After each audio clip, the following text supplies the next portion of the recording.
Selebgram kenamaan Laura Anna meninggal dunia Rabu 15 Desember 2021.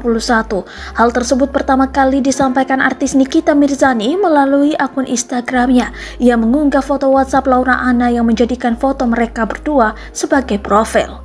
Tak hanya itu, Nikita juga mengungkapkan kesedihannya atas kepergian Laura.